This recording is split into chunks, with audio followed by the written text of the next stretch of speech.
So now in this class, it would actually make a lot of sense if you want to bring your laptop or a tablet, or if you use your iPhone or whatever. I would really encourage you to do that because it's really difficult to follow along on this. I can't really see how we're going to use this as a as a PowerPoint show or anything.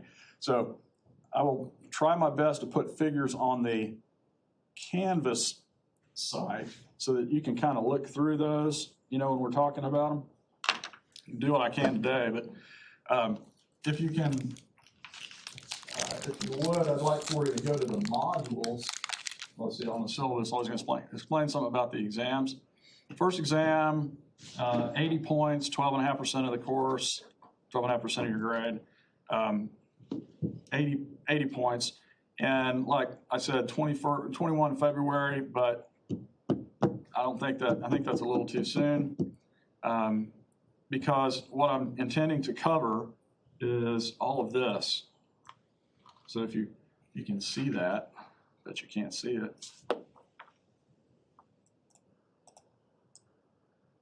Can you see that? Mm-hmm. Okay. Resources scarcity and depletion. That's kind of the material that I've been discussing about, sort of the, tragedy of the commons, common good, common goods versus, and things like, well, what are some other concepts that we've talked about? Sort of the whole sort of dichotomy between conservation and environmentalism. I don't talk too much about that. We've talked a little bit about population. We've covered some material on population. We really haven't gotten any of the historical stuff yet, and there's quite a bit of historical stuff left. So we're going to try to get you through module number 4 before the first exam. Like I said, I'm going to try to, that exam won't be any more or any less than 2 weeks from today, okay? So I just pushed it back a week. I don't even know what date that is. It would be what? February 28th, okay.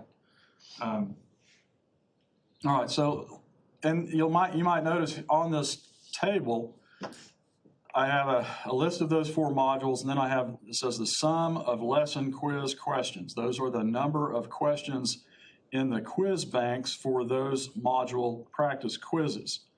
And this is the percentage of the total final exam. So on the final exam, you're going to have 12 questions from the first unit. You're going to have 13 from the second, 14 from the third, and 9 from the fourth.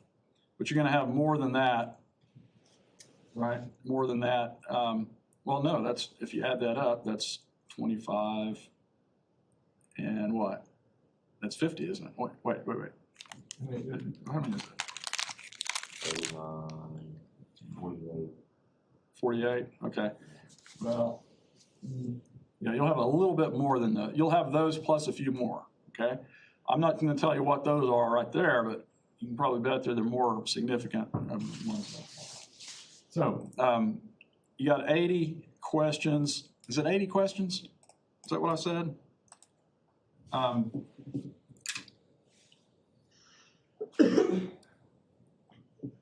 So exams. Are the exams in here? No, the exams are going to be on a computer in a lab, if I can get a lab lined up eventually. That's one issue I've got. So we got to like go online and like reserve a spot or something? Yeah, later. Once I get the lab figured out. It may just be my lab over in the geography department, one of our GIS labs, and I have to verify that. So what you'll do is you'll go to this is how you may have read about this, but you'll go to the discussion. Yeah. If you're pushing the test back, what are you doing if we've already reserved the time to take? Oh, well, just don't worry about it. You've reserved it on that Bayes exploration thing. Yeah. Good for you. You guys are on the ball. That's what I intended, but then I got word that lab's not open on that day. So I'm going to push it back a week, but we'll do that again, and I'll just do that for this class, so you won't get that it screwed everybody's up. So anyway, we'll redo that. So was that difficult? No. You just chose a time and then replied with your name or something like that? Yeah. Is there a way to turn off notifications on that? Oh, man, I wish. On the notifications for what? On the Brad Bay's, like, I don't know what it was. Oh, called. yeah, I don't yeah. know. Yeah, you can go to that shell. It's called a community, and you can go into the settings and into maybe your account settings and click. I don't want notifications from that anymore. So, but that's just kind of I probably won't send much stuff out there. And it's good for like sending a general email to everybody, like, hey, I'm sick today, I can't make it. But anyway, I think it's an experiment. It's something that it's something that I got the IT people to do, and it's kind of a problematic because I have a class that's already ended, and I've had a class that hasn't begun yet, and I send around the notice, okay, we got an exam on the 21st, and the class that hasn't begun yet, it doesn't begin until March. They say, we got an exam on the 21st. No, you don't have an exam until the class starts. So didn't mean you. Anyway, yeah, you can probably get into there, but I will try to quit pestering you with stuff from that. Okay. I think I was getting updates every time somebody would comment, like when they could take the test. Oh man, I know. I'm sorry. This is awful. That's one of those things about Canvas that drives me nuts. Is you can't necessarily select what you want to do, and anyway, I'll quit complaining. So we've got resources scarcity and depletion. We've got population growth and divergent perspectives of development. We talked a little bit about that. And American conservation movement. So let me tell you about it. These other two modules, and okay, I've got the camera set now, so this ought to work. Okay, this will be fun. The American conservation movement to 1914, and then you see another one, 1914 to 1964. And we're pretty much just going to 1964 because after that, you get into sort of what's more of an environmental tendency, environmental movement. I do have a module on 1964 to the present, but it's more like a lot of the stuff that we'll get into later anyway, so I'm going to kind of hold off on that. But let's look at these dates. When did the American conservation movement get started? That's kind of an interesting question. When did conservation even become something that Americans, however you might want to define them, when did conservation sort of arise as an idea? And some of you say 1620, when the Mayflower landed at Plymouth Rock.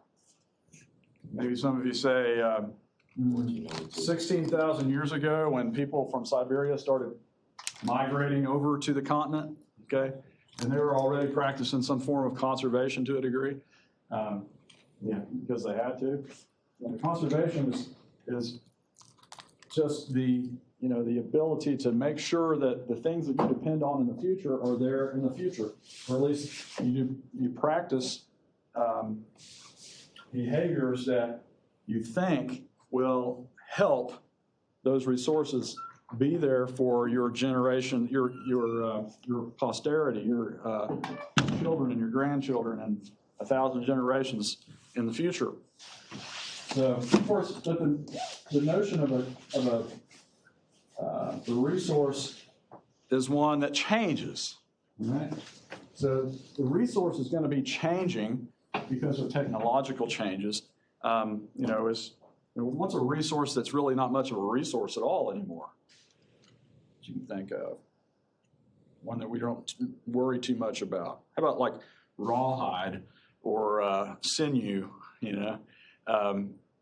Those are things that we generally don't use. Maybe I guess sinew is probably used as a byproduct from the meatpacking industry for dog chews or something like that. But it used to be a really important, product, raw material used in whatever. And in the future, what I'm trying to get at is, in the future, hopefully things like petroleum will be, won't have much of a use anymore because we discovered other things to replace it. Whale oil, there's another one, right? We were talking about the whales. Whale oil is no longer something that we really demand. There's no real demand for it. So that's good news for the whales, right? In the future, our resources will be, new resources will be emerging, new resources will be sought. And, you know, those hopefully will be the resources that are cleaner and more efficient and cheaper and easier to disseminate and hopefully, what's the word? Sustainable. Hopefully they're sustainable. Did I mention I guess you were talking about this, the lithium boom right now in the Andes, more or less. You know, 10 years ago, lithium-ion batteries, well, when did they get going? Lithium-ion batteries, maybe? They've been going for a while. Yeah, at least 10 years probably. But Longer than that. 20 years, 20, 30 years ago, that would have not been a resource at all. Now it's really in demand because of batteries, because of the ability to store, lots of, I guess, amps in these lithium-ion batteries, or lots of power, I guess. I don't know anything about engineering, so anyway, the resource will change. All right, so we have to keep that in mind. One of the downfalls of conservation is that we often make plans way into the future without any idea of what's going to happen in the future. We assume that everything's going to be based on the principles of today. Of course, they're not. Well, anyway, what I wanted to do is, what we're going to talk about is the development of ideas that are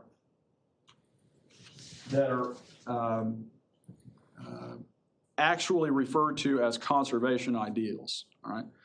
And, people practice conservation all over the world, and they have forever for various reasons, but the conservation ethic and the sort of the policy, the government policy, begins to show up in the United States in the 19th century mostly. Now, it's not to say that the native peoples didn't practice conservation. Certainly, probably did in different ways. And if you look at the Mayflower Compact, 1620, the Englishmen getting off the ship had decided that they were going to put together a form of sort of rules or laws in this place that had no real jurisdiction, so that they would be able to utilize resources as they needed. That's one of the very earliest examples of a sort of a proactive approach to distribution of property and that sort of thing. But really, the very first emergence of a conservation ideal actually came out of the sort of the literary community, came out of the philosophers and the writers of the early 19th century. You could probably even go back to the 18th century and the Enlightenment, that sort of thing. In the United States, you get some important figures early on in the early 19th century talking about the importance of nature and the role of people's lives and the role of society in society, and the importance of not totally exploiting nature. So there is an emergence of sort of a movement in the early 1800s. Who are some of the people who are writing about nature and wild lands and the need for people to be in the natural environment for their own sanity? In the United States in the early 19th century. Steve. Oh, in the 19th century? Early 1800s. Well, okay. That's what we're going to get at early first. 1900s. We're going to talk about philosophers and writers, and we're going to see how that develops. And the ideas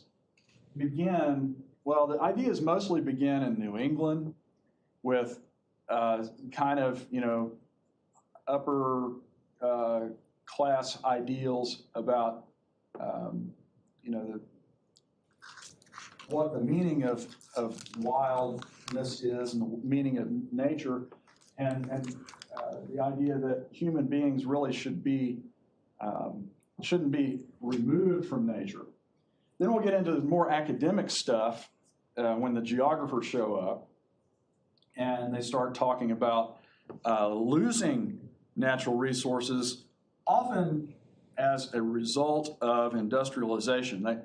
Some of these early social scientists and physical geographers, geologists, would be very critical of American policy that was sort of allowing the free market to exploit natural resources that were, you know, essentially underpriced and were just open, ready for the taking. And so you begin to see after the Civil War, you begin to see the ideas about reform. You know, there are great reformers that come up before the Civil War. Of course, the abolition movement was a reform movement. After the Civil War, you begin to see things like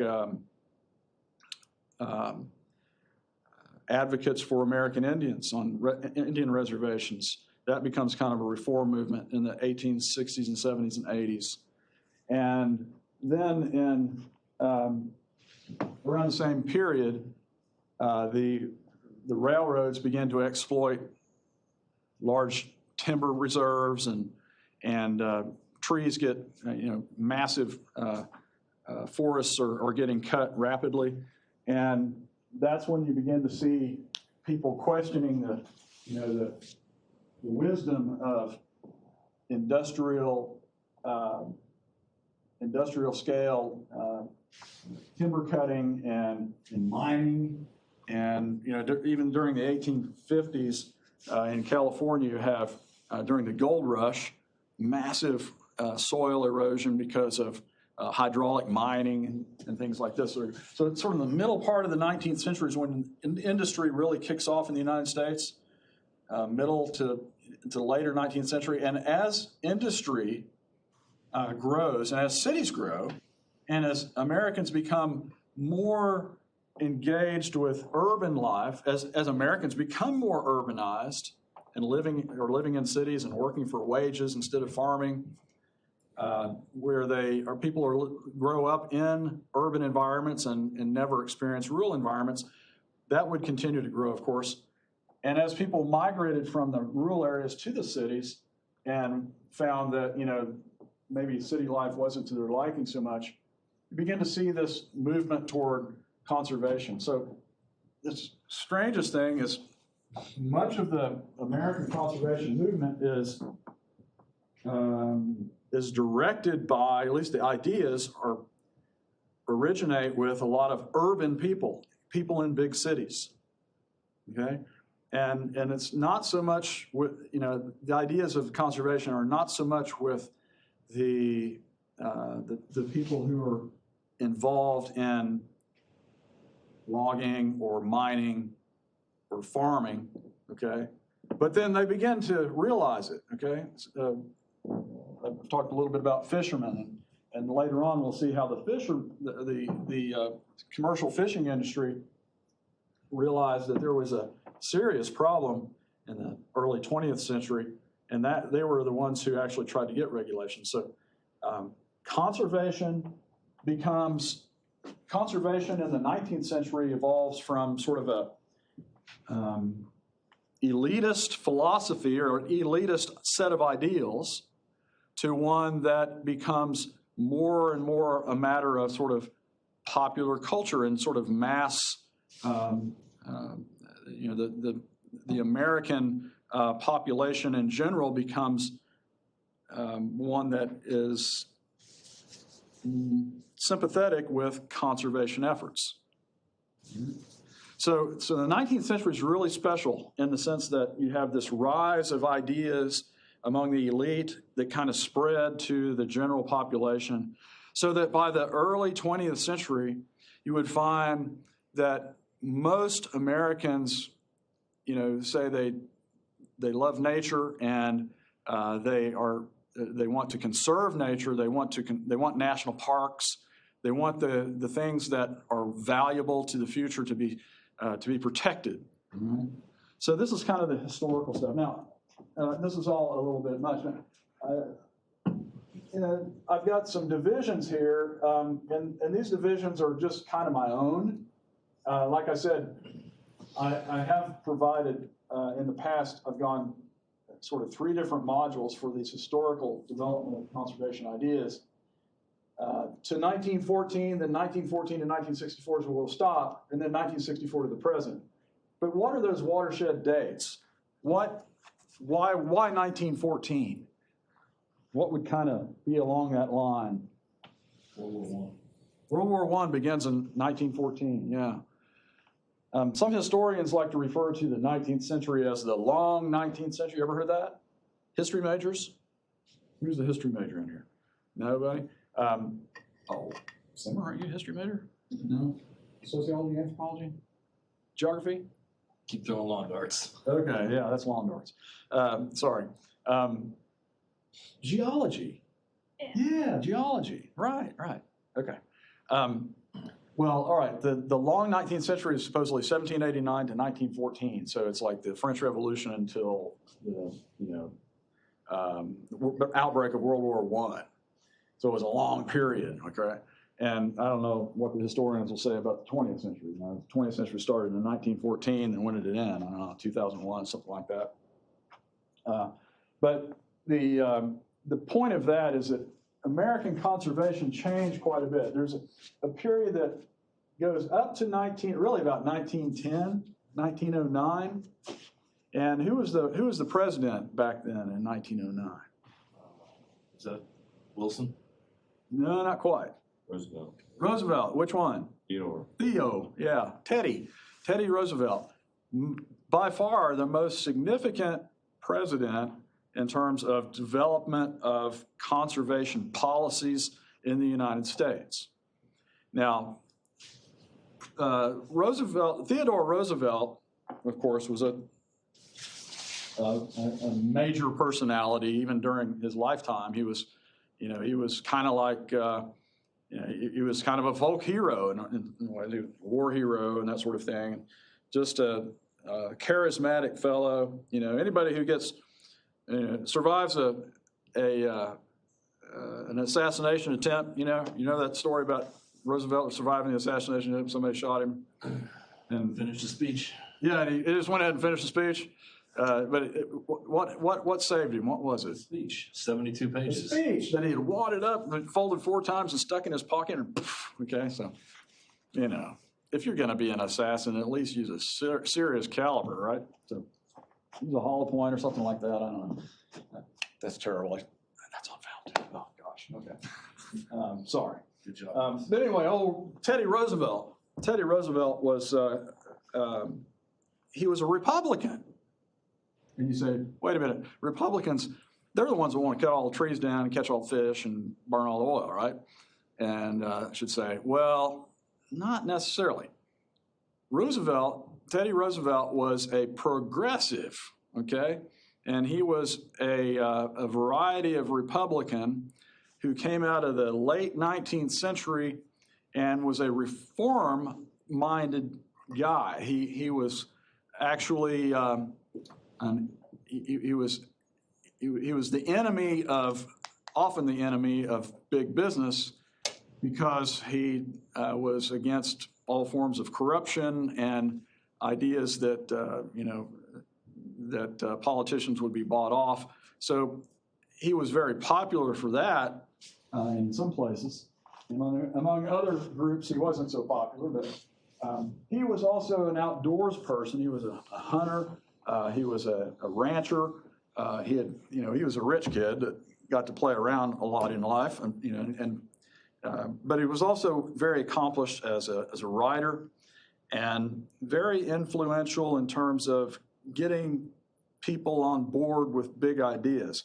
And conservation was his platform, really. He was really the first real conservationist as a president. Other presidents would emulate him. And other presidents would seek to kind of, cash in on that charisma and that outdoors lifestyle. But, Roosevelt was a Republican, but he did a lot of things that really wouldn't be described as Republican today. Most importantly, he put a lot of private land, he handed over a lot of public lands to uses that would be held as federal lands, as national forests, national grasslands, national parks, national monuments. Okay, so we'll talk a little bit about Teddy and how he did some things. He was unusual for most Republicans in moving land into permanent federal protection. Okay, nowadays most Republicans, or at least in the 20th century, most Republicans have tried to move land out of federal protection into the private sector. Okay, it's a progressive, what they call a progressive. Now today, progressive means you're far to the left on liberal, right? And in Roosevelt's day, liberal, the term liberal meant that you were a free market person, that you never wanted the government really to control too much, okay, or at least you didn't want the government to own everything. But Roosevelt was a complex character.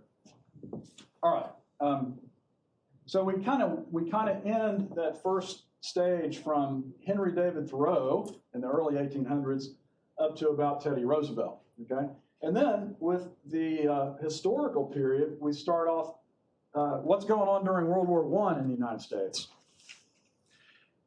We go from Teddy Roosevelt creating national forests and national parks and doing things, protecting things with national monuments. He's kind of stretching the whole meaning and spirit of the law to protect lands. And then we get World War I. And in World War I, we begin the American economy is suddenly on steroids, okay, from 1914 to about 1919, 1918. And why is that? Well, in Europe, there's not a lot of agricultural production going on because there's, World War. But the United States found that we could sell wheat, and the price of wheat went up. In fact, the United States government raised the price of wheat for farmers so that there would be greater and greater amount of production. This was the beginning of what's referred to as the Great Plow-Up of the early 20th century. And this is the period when places as far west as Cimarron County, Oklahoma. How many of you have been to Cimarron County? Okay. How far west have you been in Cimarron County? All the way. Kenton? Yeah. Good for you. On mountain time. Kenton's on mountain time. So you're like, the Black Mesa country. One of my favorite parts of the whole state. But if you've been to Cimarron County, can you believe that way before the days of center pivot irrigation, they were growing wheat out in Cimarron County? They were plowing up the land, planting wheat, because they had some pretty wet years, and the government was subsidizing the price of wheat. So as soon as World War I begins, American farmers, particularly on the Great Plains, start plowing up land that never should have been plowed up, okay? Which eventually brought us the Dust Bowl in the 1930s. We had some wet years in the 19-teens and 1920s, and then the cyclical drought of the Great Plains hits in the 1930s. Droughts have happened, as far as we know, throughout the history of the Great Plains, because we know that there was a really bad drought in the 1890s, there was a really bad one in the 1930s, even a worse one in the 1950s. And there were some 1980s, and then most recently, about 2009 to about 2014. And, it was, and it's still in drought conditions, I think. Anyway, the planes underwent major problems. Okay, so what else happened around World War I in the United States that's would sort of be different from the Teddy Roosevelt conservation mindedness of the late 19th century, the progressive era? If y'all are from Oklahoma, Dust Bowl. well, Dust Bowl didn't come around until the 30s, but we did expand massively the amount of land that was opened up for agriculture, cultivation. And like I said, a lot of land that should never have been opened up for agriculture because it's too prone to drought and soil loss.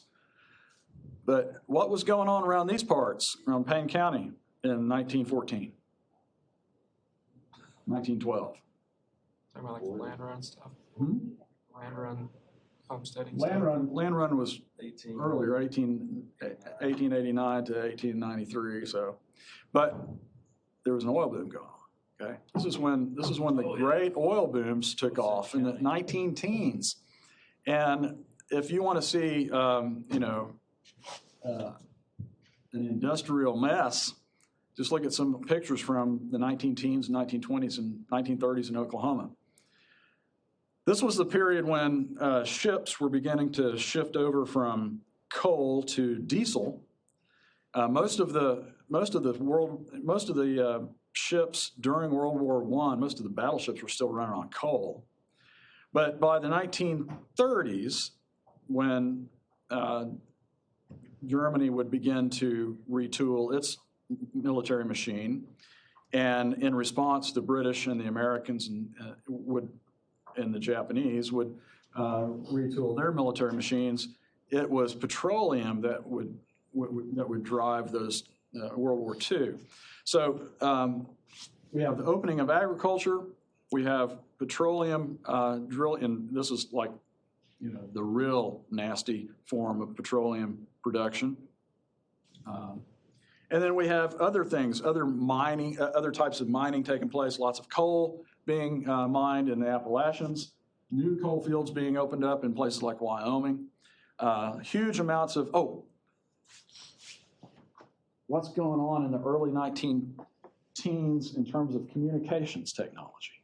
So phones. Phones. We get telephones. We have telegraphs all the way back into the 1800s, mid-1800s. The telegraph was an important one. And the telegraph and then later telephones and then transatlantic telephone lines, okay?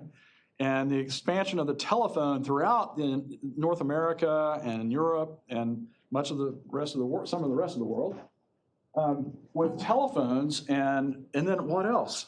By the 1930s, you begin to see the expansion of electric grids, okay? In the 1930s, you begin to see the expansion of electric grids. 1940s, electric grids all over North America. Those two things, telephones and electric, are demanding new resources that have never been in such great demand. What are they? Metals, especially copper, all right? Copper for electrical transmission lines. So copper mines begin to open up and in places like Montana and sorry. All right, squeaky voice. So anyway, what I'm saying is between the wars, World War I and then the Depression and then World War II, we've got massive industrialization taking place in North America that demands huge amounts of resources on a new scale. In response to that, in the 1960s, 1950s and 60s, you begin to have a new progressive era in terms of the environment. And this all kind of culminates in, well, I like to end at 1964. What was so important in 1964? By the way, tonight at the McKnight Center, there is a 1964 show. They're going to play music from 1964, I understand. Anybody going to that? All right. But 1964 was an important year. Well, it was the year that something was banned. Anybody know? I believe it was banned in 64. Talking about like civil rights. Huh? You're talking about civil rights. Civil rights weren't banned, but yeah, it's civil rights, during the civil rights movement. In fact, yeah, you're right. The conservation movement sort of transformed into an environmental movement with the civil rights movement. Exactly. And with the sexual revolution of the 60s. And the 1960s is when the birth control pill was first was invented and then made available. And if you were born if you were born before 1965, you were probably before the pill, before access to the pill. Certainly, if you were born before 1963. But in the late 1960s, more and more women joined the workforce. More and more women started deciding maybe to delay pregnancies and not have so many children. And by the 1970s, you begin to have huge shifts of women into the workforce and slow down in population in natural increase, slow down in fertility rate. But that doesn't really have much to do with what I'm talking about for 1964. 1962, I think it was, 62, a really important book was published by a very important woman, Rachel Carson. Rachel Carson. And what's the name of the book? Something. The Silence of the Lambs or something. No, that's a Yes. really good movie. Silence of the Lambs. I love it. Okay, cool. Silent Spring, you're right. You're good. You're on there. Now, Anthony Hopkins in Silence of the Lambs, that's a cool movie. So, creepy movie. But Rachel Carson who was Rachel Carson? What was her line of work? Anybody know? She was a marine biologist. One of those things I wanted to be back before I realized what marine biologists did. But she was a marine biologist and worked for the government and very well respected scientist. And then she wrote she published this book she actually published several books, but her most influential, most famous book was Silent Spring, which came out in 62 or 63. Oh, the ban of DDT. Yes, exactly. And so 1964, I believe, was when DDT was officially banned. And then out of that, you have the birth of really what's an environmental movement. When it's no longer, the discussion is no longer so much about let's use resources in a way that is efficient and useful. Let's protect the environment, okay? So you have kind of the emergence of an environmental movement. The environmental movement is definitely in existence by 1970.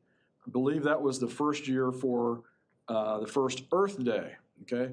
So that's kind of an international thing, and Earth Day is usually around April 22nd, which is like also the Land Run Day here in Oklahoma. So anyway, Earth Day is, the 1960s were this sort of transformation of kind of a new philosophy.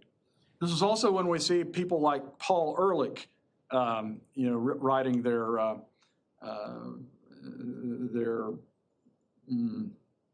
polemical ideas in books like The Population Bomb. Okay, and I'm I am critical of that, but there's a reason that I'm critical about it, and we can discover that later. So anyway, let's have a look at some of these module or some of the lessons within the modules. What did it sign me out? I think Canvas is down right now. Canvas is down. Shocker. All right. Sweet. Canvas is down.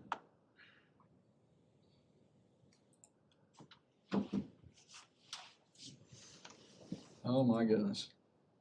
Well, all right. All right. So let's I was gonna show you some things in there, but, there are some, each one of those modules has a quiz that goes with it. How many of you have tried playing around with some of those quizzes?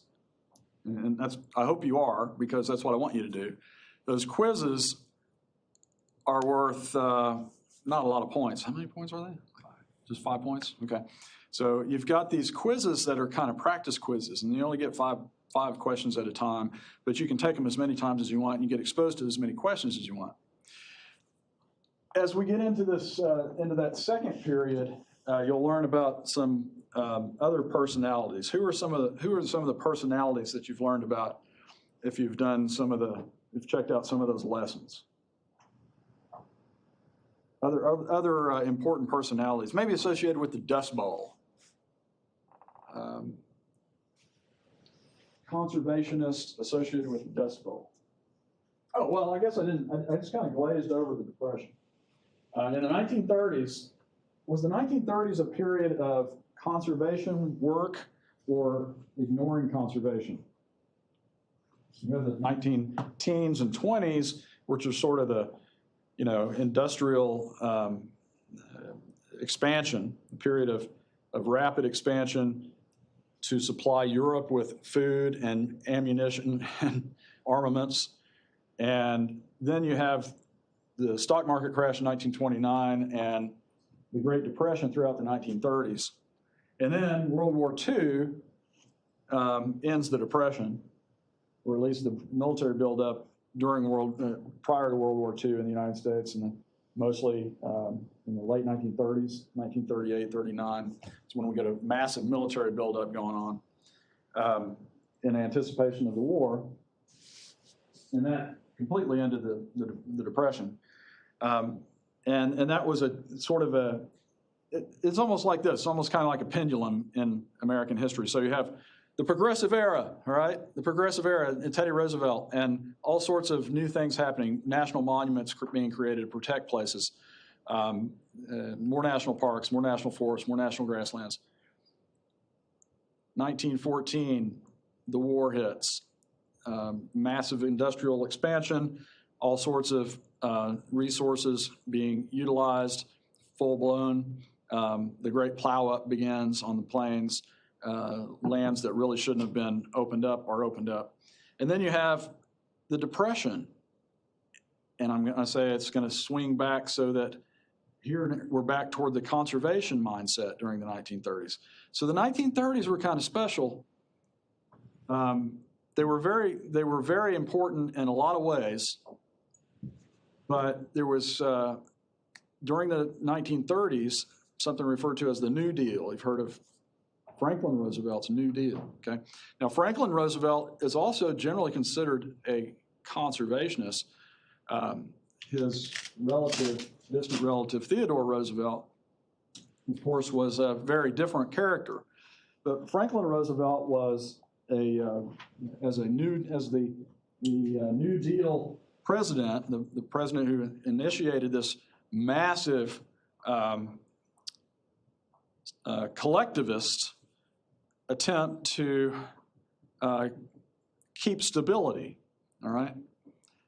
Because of the New Deal, there were a lot of conservation efforts undertaken, lots of new initiatives. And really the New Deal is one of the most important periods in the rise of the whole conservation movement, period.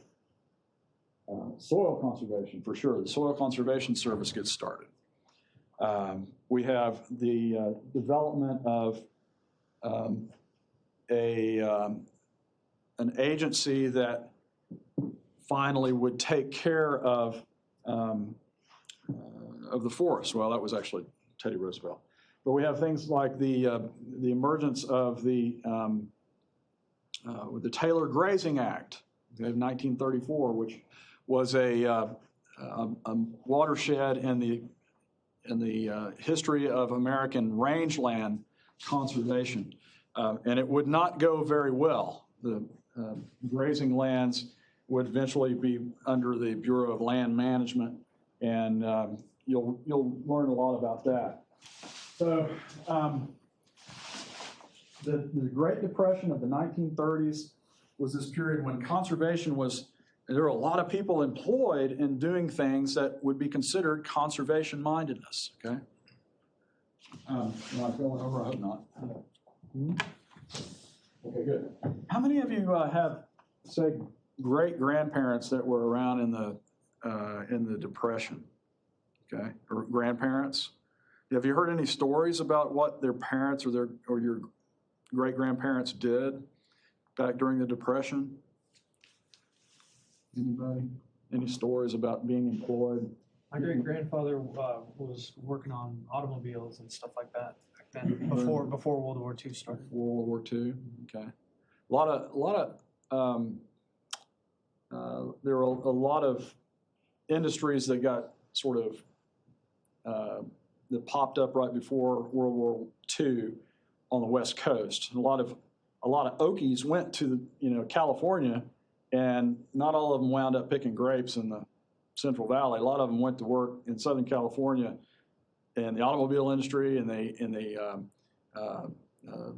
aeronautical industry, okay, making bombers and stuff like that. But my grandfather, who was born in 1906, was a farmer like everybody else around here in Payne County. He lived right up to the northwest of us here. And as a farmer, you could get by pretty well. A lot of old folks, if you visit with them, which there aren't many left now, but a lot of them will say, well, we were farmers, so we really weren't poor. I mean, we weren't starving like a lot of people were in the cities and stuff, but really desperate because we could grow our own food and we were okay. But we never had any money anyway, so we didn't really notice it. That's what they'd say. And then there were some jobs that were around here. There were jobs that were make-work projects.